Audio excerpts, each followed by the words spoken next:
boy, I'm telling you, HBO knows how to make my blood pressure just pew to the moon, Alice. Okay. Ooh, girl, you, oh. Judge Your Mama episode was fire, wasn't it? Man, I scared the hell out of my dog. My dog, like if she was one of those dogs that was trained, she would have called 911. You ever seen when somebody hit a buzzer beater in a very important basketball game, or when somebody like kick a field goal and break the tie in the Super Bowl and people rush the field? Like, have you ever seen people in the 90s on Black Friday when they open up the door and let the people run in? That's what the zombies was on, bro. The zombies was on enthusiasm. The fervor at which the zombies came up out of that hole, baby, I wasn't prepared. They was waiting. Them jokers was running and you heard them? Yeah, you heard them before you saw them. And so I thought, per zombie usual, that they needed a start. You know, they needed to like climb up out the thing and, you know, stand up and get their little shit together first. Nah. They was stretching underground. They was ready. They was prepared and ready to completely annihilate all them people that was out there at that thing.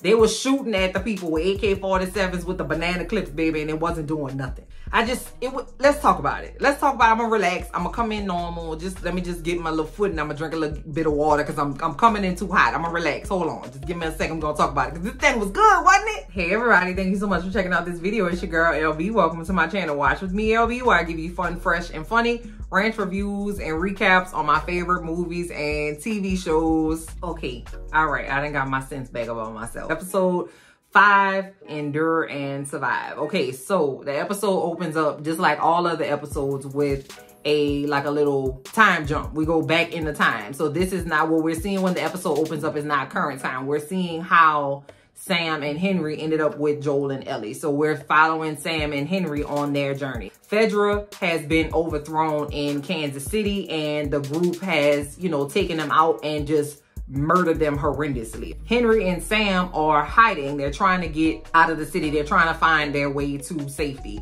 We see that they are not communicating using words. They are signing. So I didn't know if they were signing because they couldn't talk because they didn't want anybody to hear him, or if one of them was deaf.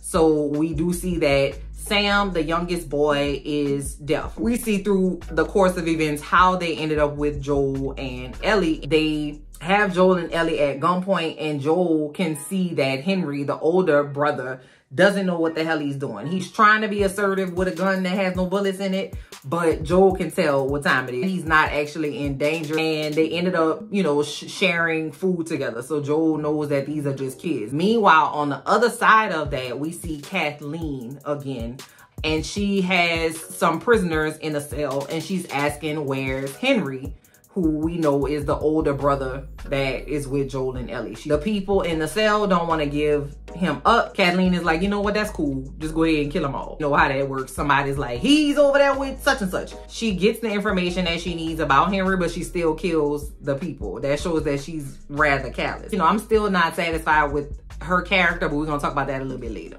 Back over there with Sam and Henry and Joel and Ellie. Henry is telling Joel, like, listen, I know you came up to this tall ass building to try to see if you could find a way out, and I'm about to help you get a way out. Like, I know the city, you don't know the city. I got a plan. You gonna help us get there because we're not gonna be able to make it on our own. You gonna help us, we gonna help you, we gonna get out of here together. He's like, listen, they have tunnels under the city that we can take and, you know, be undercover, and we can get out of the QZ, we can get out of the way of all these soldiers that's looking for us, and we can get out, we can follow this embankment, and y'all can go where y'all gotta go. Joel is like, well, what about the infected? And he was like, well, they did take all the infected underground. That's true. I ain't gonna lie. You got me there. You got me there, Joel. But they cleared it out. Hesitantly, Joel and Ellie go with Sam and Henry and follow the tunnels down under the city. It actually works, okay? It actually works. They did find a little, you know, like a little school. Like, people had gone underground when the outbreak first happened. But then when they sent the infected under there, it was, you know, that wasn't gonna happen for too long. Joel and Henry were talking, and Henry told Joel why everybody is after him. And this the tea, okay? Sam had leukemia. And so Henry sold out Kathleen's brother to make sure that Sam was treated for his leukemia. Kathleen's brother ended up dying. Kathleen is hell-bent on getting Henry to kill him for the death of her brother. Henry described Kathleen's brother as a great guy, like one of the best people he's ever known. He protected Henry and Sam, and he never lied to Henry and Sam, and he always made sure they had what they needed, but he had to sell him out in order to get his brother treatment. And so he feels bad about it, but he doesn't really regret it because Sam is doing great. And, you know, the world is on fire, but he tip-top health-wise, okay? Ellie and Sam are finding friendship. Sam is 8 and like Ellie is like 12 or 13 or whatever, but it really doesn't matter because Ellie has been with Joel so far, and I know she eating that shit up to have another child around, and they both have like the same taste in comic books. And in this little school area thingy, they find this comic book that they both have read before, you know, they had to leave everything that they knew, and they laughing and having like a chance to be a child. They were able to play soccer and play with toys and just kind of hang out or whatever. And Joel gets aggravated and he's like, listen, we done been down here long enough. Let's go ahead and go. We get a quick scene with Kathleen, and she's in her childhood bedroom, and her right-hand man, Perry, comes in to find her because nobody knew where she was. And she starts to talk about how her brother Michael was a really great person and that she never was that kind of person, and he would be so ashamed by the things that she's done, but that she has to get justice for his death. And her right-hand man, Perry, tells her like, listen, sis, I feel you. I get that, Jay. But we on a limited supply of gasoline, bullets, like manpower, and you got us tearing this whole city up looking for 2 small ass kids, and is it worth it? You know, we got bigger fish to fry. She ain't want hit. Now, me on the other hand, I don't care that you got a gun on your thigh, baby, and that you got, you know, a little button down shirt on, and that you got your hair up and stuff like that, that you look like you mean business, Kathleen. I don't care, girl. I'm the consigliere. It's my job to tell you when you being stupid. Kathleen was being stupid, and didn't nobody want to tell her that. Well, you know how people get a little bit of power and the shit get to their head and they just don't know how to act and they lose sight of the mission at hand? That's what happened to Kathleen. Kathleen ain't had no good common sense no more. So Perry just let her slide, and we're going to see where they got her ass in just a little bit. We go back over there with the 4, you know, the people, Joel and Ellie and Sam and Henry, right? And they make it out of the tunnels and they make it on the other side of the city. So Henry's plan works. So they're walking down the street and somebody starts shooting at them. And they take cover behind a car. Joel goes to find who is shooting at them out of this house. So Joel goes up the stairs and finds that it's old man River. Baby, that man was 133 years old. He looked like Long John Silver, okay? And Joel went ahead and took him right on out. He told that old man, put the gun down, but the man probably couldn't hear because once again, he was 9,000 years old. You know, Joel is in the house still and the kids are still on the street. So it turns out Long John Silver was working for Kathleen, and he radioed them that they were on the outside of the city. And so Kathleen and all her crew pull up in all of their trucks and stuff, and they about to run the kids down, okay? Joel is in the house like a sharpshooter, and he's shooting at the truck, and he's missing the shots, but he does manage to shoot the driver of the first truck in the face. R.I.P., but not really. Run, and they, you know, crash into this house, and the house explodes because there's a gasoline, you know, and fire, and that's what happened when gas and fire done an explosion. And Kathleen is yelling, talking to Henry, and she's like, listen, come on out. Henry is like, well, I'm gonna go ahead and give myself up, and when I do that, you need to take Sam and you need to run. They doing this little conversation, and the truck that ran into the house starts like falling down like into the house. Like, and I'm like, well, is it quicksand? Is it some kind of erosion? Is it a sinkhole? What's going on, baby?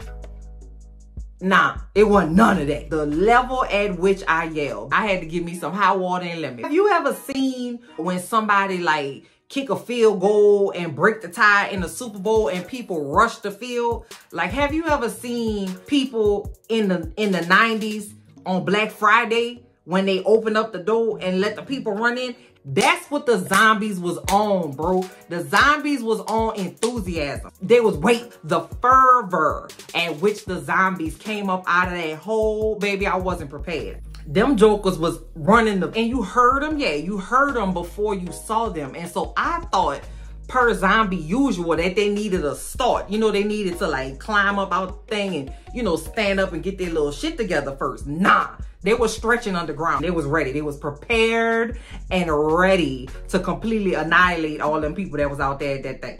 They was shooting at the people with AK-47s with the banana clips, baby, and it wasn't doing nothing. Joel is shooting the zombies to protect the kids, right? Because Henry and Sam and Ellie are still down there. So wherever they are, Joel is taking them out. Now, the people with the big ass guns, they just, I don't know what the hell they doing. They just scared. So, you know, R.I.P. baby, you just gonna be out of there. Joel and Ellie and Sam, they get separated. Ellie goes into a car and she closes the door. Now in the back of the car, like she was in like a van or something, in the back seat, they had like a little child clicker sneak in through the back like a cat burglar. That zombie came in mad quiet and put its leg over its back shoulder, did a pirouette flip onto the back seat, came with the arm from up under and came around. Like, I don't know what kind of gymnastics that zombie was on, baby, but she was ready. She was poised to take Ellie right on out the game. But Ellie escaped and locked the little zombie baby in a car. That shit was impressive. I'm not even gonna lie to you. I was like, these zombies are very limber. These are not stiff-ass zombies. These zombies is elite. Sam and Henry are under a car. That's the furthest they could go. And the zombies are clawing at them and they kicking them off. Everything is like completely pandemonium. Everybody kind of stops because we hearing some stuff and we not processing. Neither was I ready to process what the hell came up out that hole. Like, cause they said if the zombie doesn't die, they just keep like evolving. That zombie was like a juggernaut. The juggernaut zombie came up out the hole, right? So I'm thinking, okay, well, this zombie big as hell, right? Obviously, my boy got to be slow. You know what I'm saying? He got weight on him. The zombie had a belly. It looked like he was drinking Buku Miller Lights after work. Head was bust wide open. Obviously, he gonna be a little slower. Nah. Nope. And he was running through that thing like Emmitt Smith. I was like, God damn, that thing had the gas on. You hear me? And he was coming hard. He had somewhere to be. I was so into this scene. That's what I was waiting on. You know, we had a beautiful love story in episode 3. And we had a little soft, you know, little sneaky in episode 4. I was waiting on some shit to blow up. I was waiting on somebody to get their head tore off. And that's exactly what Emmitt Smith zombie did. Emmitt Smith zombie pulled up to one of them soldiers and completely popped his top of his head off like a Pez dispenser. But it was a person. And they showed it.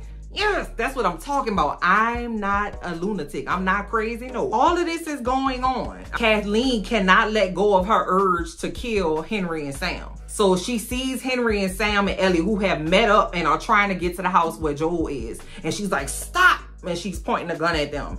And she's like having this speech. You know, people can't just tell you to stop and just shoot you and just let you die. They got to get their point across. Because it's not about the brother no more. It was about Kathleen. Like a feral ass raccoon or something, just going after like a pack of old spoiled meat or something. Like, she just tore Kathleen ass up. And I was like, oh damn, Kathleen, sucks for you, my girl. Like, I didn't care about that. And I was kind of aggravated because they made it seem like we was gonna have to deal with Kathleen, baby. Like, Kathleen was gonna have some you know what I'm saying, some business to take care of.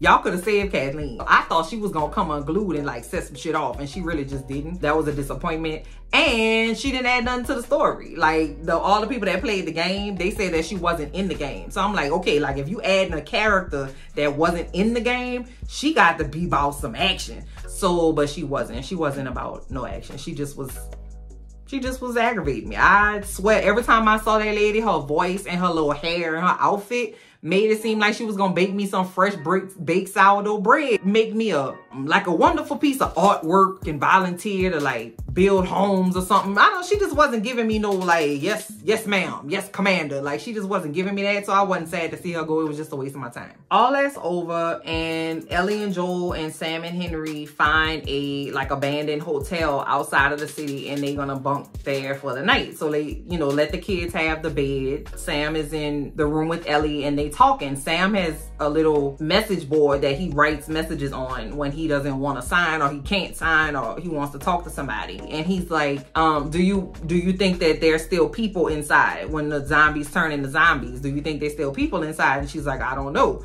Sam shows Ellie that he's been bitten. And that's why he's asking those questions, because he's scared and he doesn't want to tell his brother and he's worried. And Ellie is like, listen, ain't no worries about it. I got the cure. I got bit. I'm not dead. So she cuts herself and puts her blood on Sam. She's like, this is gonna do it. And then Sam is like, promise me you're gonna stay up with me. And Ellie's like, I promise. Ellie can't do that, you know, she's a child. So she is sleeping, and then she wakes up and she sees Sam sitting at the end of the bed, kind of looking out the window. And she's like, hey.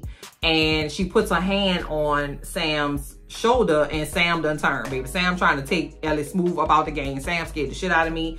And Ellie was screaming, and they, you know, break the door, like wrestling and fighting. Henry and Joel see what's going on and realize that Sam is turned. He's a zombie now. Unfortunately, Henry has to shoot his baby brother, who he did all this for, in the head and kill him. And as soon as he did that, he points the gun at Joel and has lost it. You can tell he's in complete panic. He's in shock. He's like, oh my God, what have I done? What did I do all this for? Henry shoots himself in the head in front of Joel and Ellie. That whole little scene was very, very sad. I just was very emotionally invested with them little boys. He was riding for his baby brothers. Henry was gonna move heaven and earth for his baby brother. And to find that he did all of that, and then he ends up getting bit and turns into a zombie anyway, and had to kill him, and he had to be the one to do it, and killed himself immediately.